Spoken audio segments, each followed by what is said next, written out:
We shall see. We shall see. As we get into game number 1 of this best of 3, spawning in the lower left-hand corner of Tokamak, we've got sOs. The one and only sOs. His opponent in the upper right-hand corner trying to take his place in the round of 4. It is Percival. Now again, Percival has been like coming back into it, and he's been looking quite strong, I would say. I feel like he's still rising up to perhaps the skill level he was at when we were watching him a few years ago. But he's been looking quite strong. I feel like his versus Protoss is quite good, which not a lot of Terrans, I feel like, can say that. That being said, looking on Aligulac, it seems to be his weakest matchup, but I don't know. I felt pretty good about his CVP, casting him against some strong players. This should be very interesting here against sOs. I don't really know what to expect from sOs at this point. Just because I haven't seen or cast an sOs game in a while. So it's hard to know what he's thinking, what he's cooking, what style he's been playing.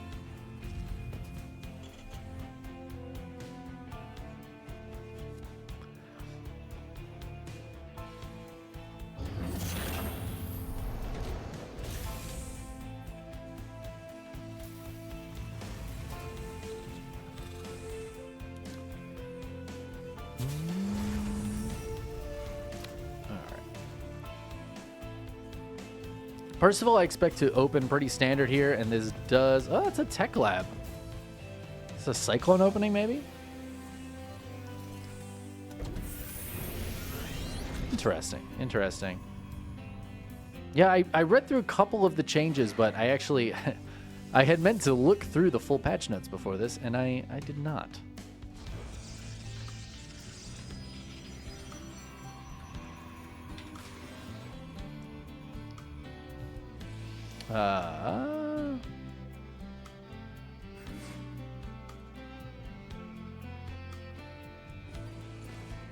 Well,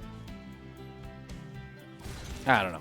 I guess we'll figure it out. I don't know if that's even gone into effect. Now that I say that, I noticed that StarCraft updated, so maybe it did. I guess ultimately it doesn't matter too much. Reaper gets taken down. Did get a probe though, so at least there's that for him. And yeah, Percival just going to get out a Cyclone to start things off here, but a lot of add-on swapping going on.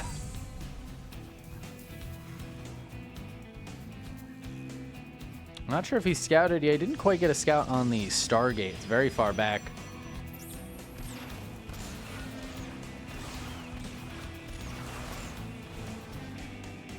One of the Adepts gets taken down. That Cyclone needs to get home and prepare for an Oracle. There is a Raven coming out as well, but maybe not the best against Oracles. Just not quite as quick as them. And only a couple Marines out. That Cyclone running out front again. The Oracle is going to dive in here. Doesn't go for the mineral line, though.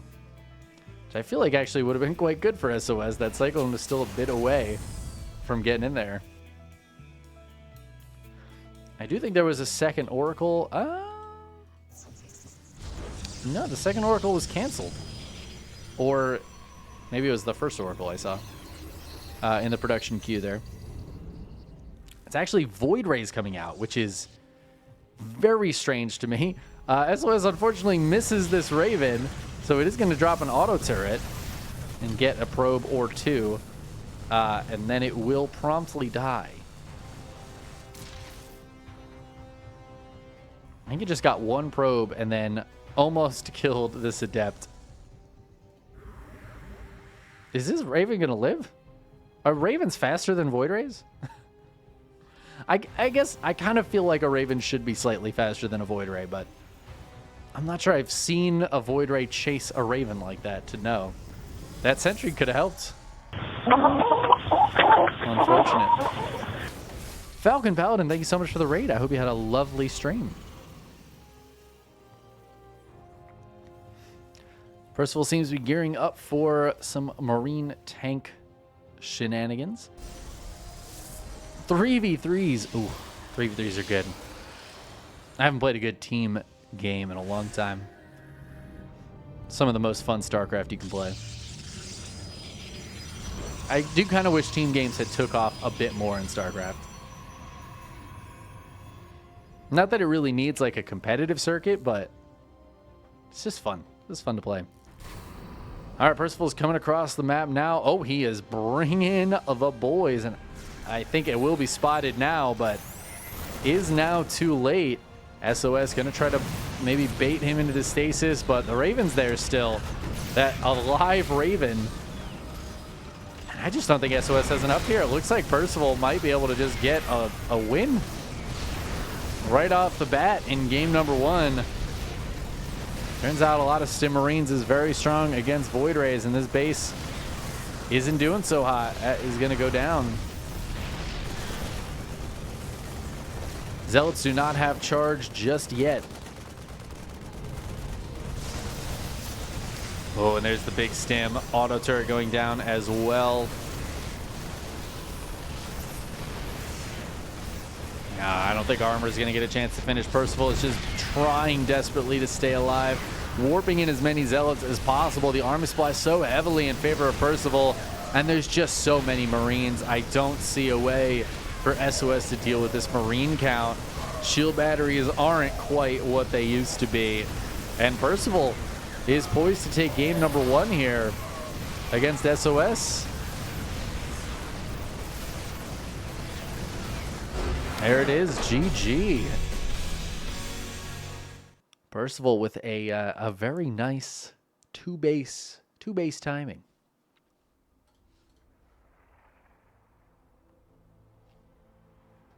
Pulls the boys, and unfortunately SOS just not quite prepared to deal with that. Charge lots can be really good in a lot of situations, but I think Percival was expecting the charge lots. Stim Marines just deal with them so well, and he really prioritized Stim. Didn't even worry about combat shields. Just going for heavy Stim Marine with a couple of tanks in the back. Trying to deduce my accent. You let me know how that goes. I'm interested in your thoughts on what my accent might be. I'm interested if my accent has changed over the course of my life. I mean, I'm sure I speak differently, but it's kind of tough. I feel like I have a pretty nondescript American accent for the most part. I do live in Washington. I would say that I do not have any sort of a Washington accent, but I'm also not sure what a Washington accent sounds like. But I've only lived here for 3 years, so it seems unlikely that it would rub off.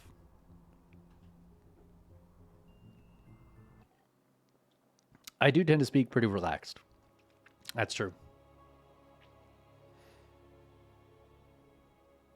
69% Kalahiwian and 420% sexy. Damn, Tater Tutor, you nailed it again, bud. You nailed it again.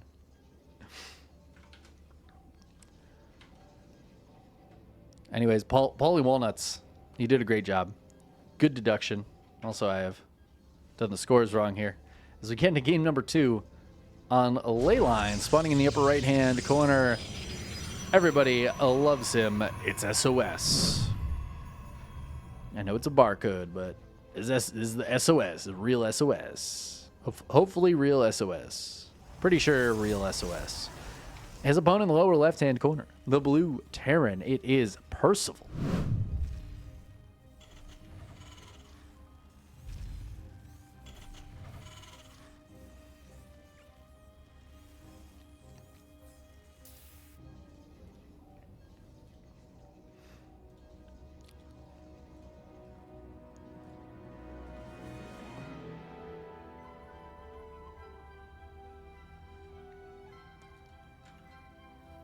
It's pretty interesting. There's a lot of areas of the U.S. that I feel like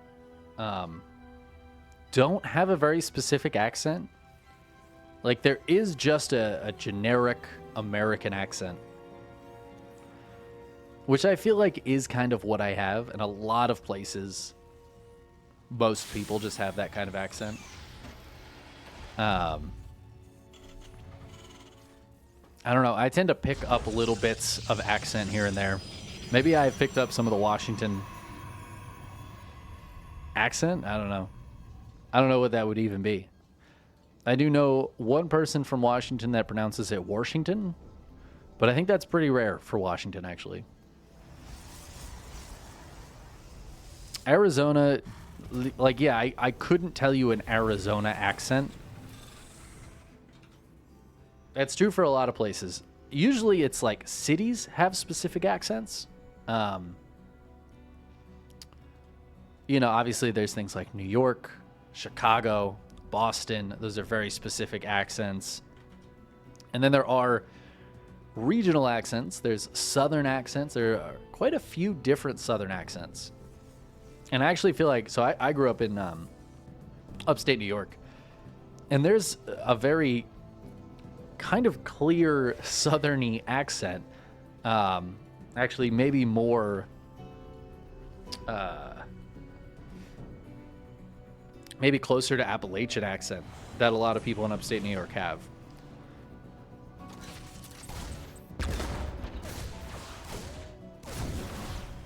And then you do have things like a Valley Girl accent.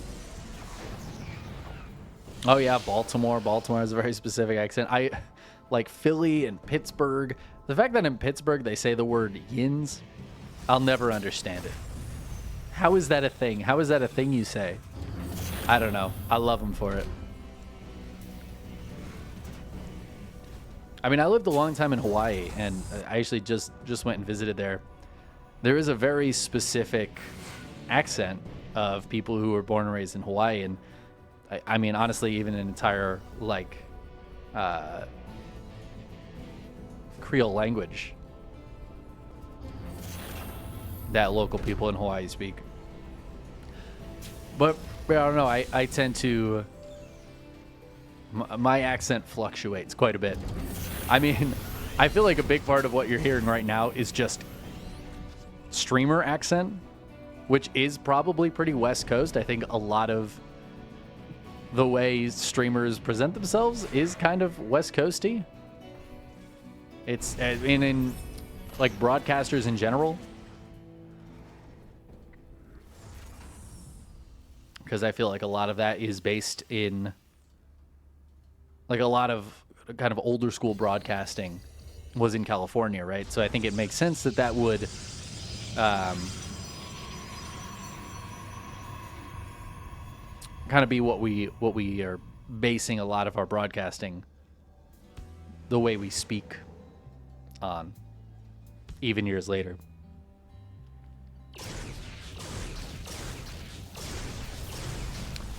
Well, that is a very unfortunate start for Percival's Banshee. I don't think he got cloak with it. I mean, he didn't cloak up there, obviously, but... So, not a huge investment, but it gets absolutely nothing done. Just dies to the Void Ray and the Phoenix. I suppose it scouts the Phoenix. But again, SOS just continuing into Void Rays after the one Phoenix. And again, Percival is going to move out. Now, this is a much earlier move out. Only one siege tank here. Stim is nearly done for these Marines, though. Not pulling the boys with this one either. But there's also no Ravens, so Stasis Wards could be quite useful here. But that one's just going to catch one Marine. Percival hitting just before Stim.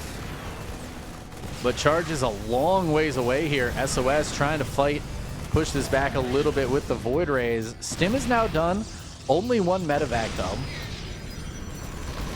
And there are the boys. Okay, Percival just pushing out, honestly, a little bit earlier than last game, but this is a very similar build. And SOS is still not quite ready with Charge. That is going to be a dead base. Stim still hasn't hit yet here for Percival, or he hasn't used Stim. which means these Marines are at full hit points, and there it is. The big stim gets one Void Ray, nearly gets a second. Shield batteries going down. Ooh, a huge Stasis Ward, though. That lack of Raven is really hurting right now, and SOS is going to jump on this opportunity. The Phoenix gets gunned down after it lifts that siege tank for a second, but those Marines not being there is very painful right now. Charge Lot's going to try to get the surround here. Even with another stim, those Charge Lots are going to mince through the Marines. And now 16 SCVs have gone down. SOS, he holds by the skin of his Stasis Ward. That second one going down, I saw him put it down, and I was thinking to myself, I don't think that's going to be very useful. That seems like not the most useful place for a Stasis Ward. But it turned out to be a prescient Stasis Ward from SOS. He used his Star Sense, which is very strong after many years of playing this game at a high level. I do not think he can put any pressure on right now, though. That's a bit of a dicey proposition. I like this move. He's going to try to get in here, take down a reactor. Ooh, do I like this move? I'm not sure I like this move. Okay, yeah, that worked out. He got the reactor. He didn't lose anything. Good defense from Percival, though. That looked a little scary for SOS there.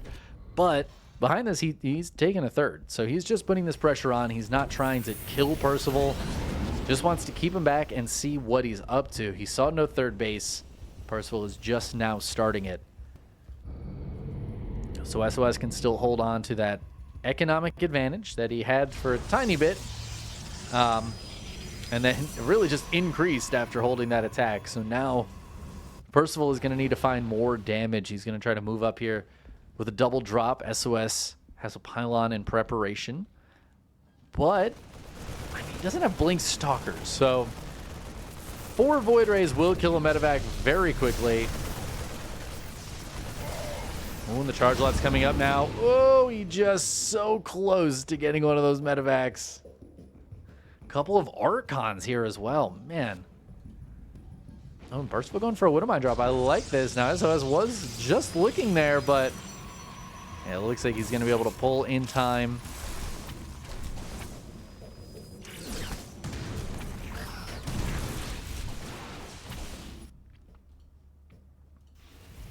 Yeah, the Archons here really beef this army up. I'm starting to like this game for SOS. That being said, Percival is taking his third. Worker count is very similar. He kept a lot of these units alive, so while he has lost a bit more in this game, he still has quite a bit of army on the field, but he was not prepared for this attack. This attack just came in. He had Marines over in the natural. He had some stuff over here at the third trying to protect it, and he just got caught pants down, and suddenly Percival, it was looking pretty close supply-wise, and he has taken a big loss there, and it feels like SOS is poised to win this game. Still a good amount of Marines and Marauders here, but SOS just going to keep trimming off these units. There are some ghosts out. Try to hit some EMPs. Still 4 Void Rays in the sky, too, and the Void Rays with things underneath them, like Charge Lots and Archons, they just do so much damage once they're allowed to actually fight these Marines. Widowmine's helping out quite a bit, but I just don't think it's going to quite be enough. Oh, some beautiful EMPs.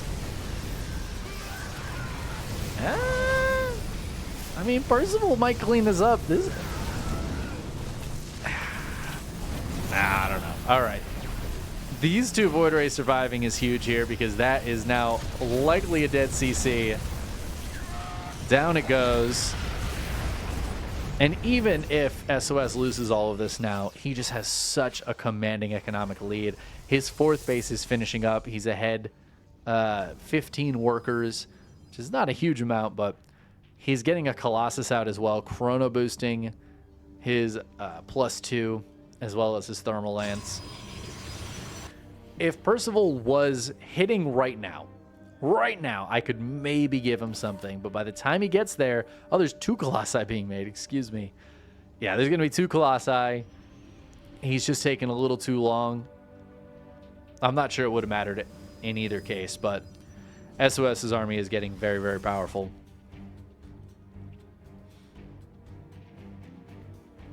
And Percival doesn't have a third. He just doesn't have enough here. He's going to pull a lot of SCVs and hope that he can do critical damage, but scanning and seeing the 2 Colossi has got to be so painful.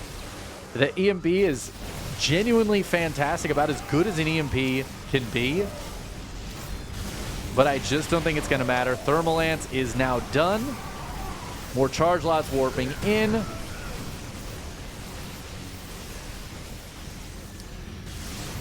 Third Colossi pops. 4th Colossi is out. SOS, he says, I don't even need it. I don't even need it. GG gets called. SOS going to tie the series up 1-1. Okay. All right, we got a series on our hands here. That's pretty nice.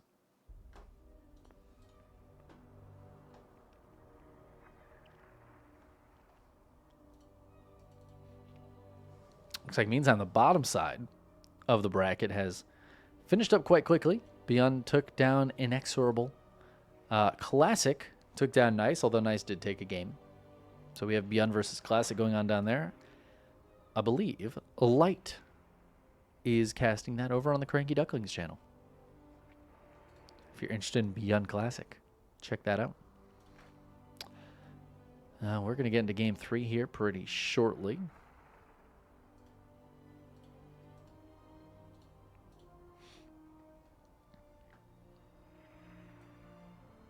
And the winner of this faces Hero. So we could have a PvP between Hero and SOS, which would be pretty exciting, if you ask me.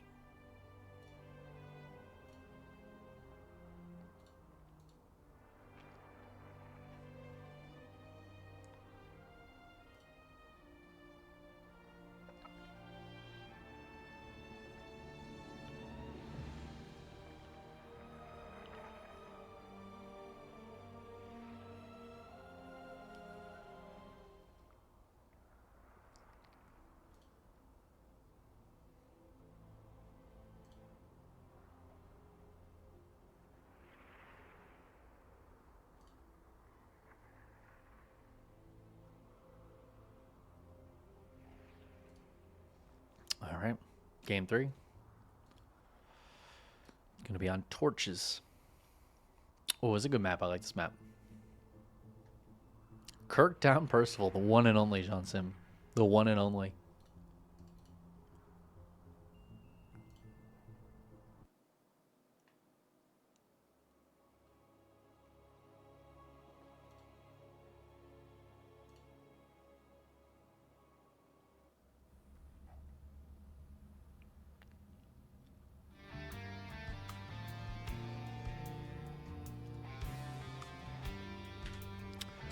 Let's hop in, join our players here for game number 3. We're all tied up. Spawning in the upper right-hand corner, we've got SOS. And his opponent in the lower right, it is Percival. All right, Torches. Could be a fun map. SOS has already been playing a very interesting style. The Void Rays. Has anybody else been doing that? I feel like nobody else has been doing that, but I could be wrong.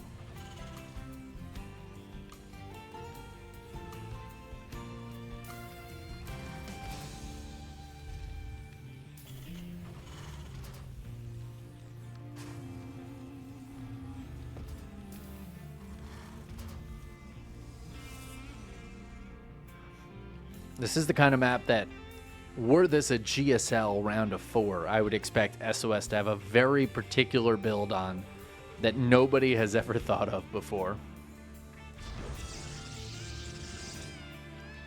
Somehow not involving this. The SOS build would absolutely involve this. I don't know how, but it would. We have seen him open with oracles before, and oracles tend to get kind of low when they're going to harass. Possibly we could see him use this for that. I have heard mention that that's a really good use case for the healing field.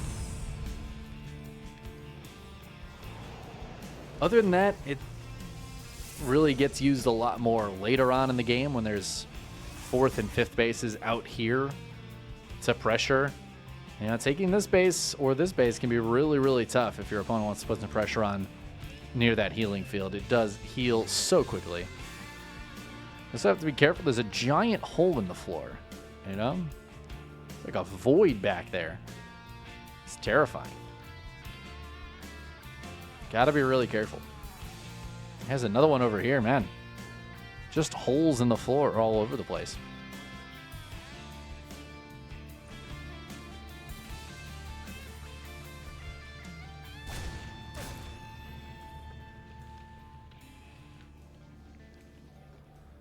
Another Stargate opener for SOS.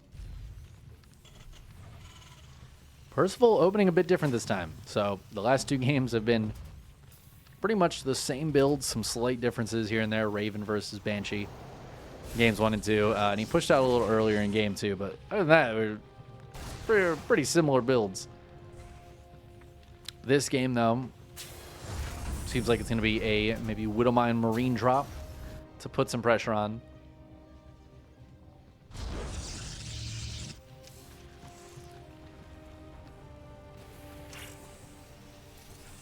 Of course, as I say that, the Widowmine burrows. Where did the Widowmine burrow, actually? Oh, there it is. Ah, see? It's so hard to see. It was somewhere. Unfortunately, the defense gets pulled up right as the Oracle gets there. But again, SOS not going in for any kills. And I know they're not quite as strong against SCVs, but still feels like it'd be pretty good. Instead, that Oracle is going to come home and help defend, which maybe is the right call. Void Ray is out. Okay. It turns out Void Ray's quick enough to catch Medivacs. Percival making a bit of a blunder there. I wonder if he was waiting for boost to be ready again and thought it would be ready in time. Unfortunately, it wasn't, and he gets absolutely no damage done for all of that. I mean, that's a big deal. Now SOS has a big boon. Comes in and sees what's going on.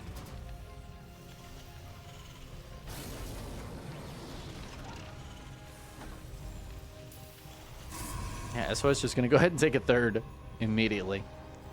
It's like, your pressure is done. Going to take the third and go for charge. Again, very similar build here out of SOS. A lot of gateways going down.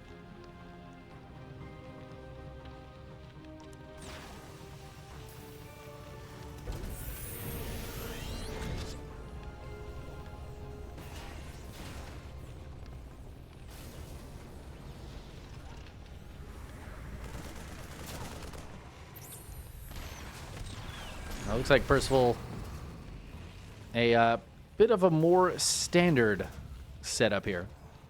Makes me wonder if he's going to be putting down a third anytime soon. And since SOS expanded on the outside of this little area, possibly Percival would want to expand to the inside.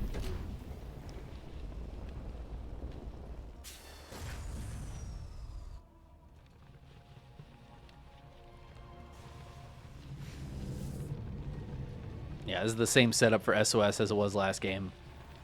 But now, not being attacked, we'll see what SOS really has plans for and how his army fares heading into a more standard mid-game. Last game, SOS, he just had an advantage going into the mid-game since that 2-base attack didn't work. Percival fell pretty far behind. But we're not really seeing that this game. I think it was a slight advantage for SOS there, taking down that drop. He's going to drop a proxy gateway, put some pressure on. He is going to have Archons fairly soon. No Storm on the way, though, which is kind of interesting. We did see pretty early ghosts out of Percival last game, considering everything that happened. They fell early anyways. Ooh, the Adept Shade is actually going to spot this move out. That's really, really nice for SOS. Now he knows exactly where this army is, and he's going to try to jump on top of it. Pops the Guardian Shield. Percival going to stim. The boys are right here, but the tanks are sieged so late. Oh, man, and it feels like SOS just got the jump on him. He's going to gun these tanks down so quickly. And that was Percival's whole army, but more importantly, his entire mineral line in that fight went down. And it feels like that is about it. I do not see a way for Percival to fully get back into this game. He's going to go for a double drop up into the main base. That could get some damage done. It has a decent amount of potential, but I think SOS, if he sees those dropships come in, he can just push, right? This is so fully dead. And he's got 3 bases back at home. Those 2 medevacs full of Marines just aren't going to be able to get comparable damage done in time. And yeah, it's just going to be GG. SOS, he's got too much army in Percival's base. Percival can't threaten the same kind of damage. So SOS with a great jump on that army of Percival takes him down. 3 games up, 3 games down.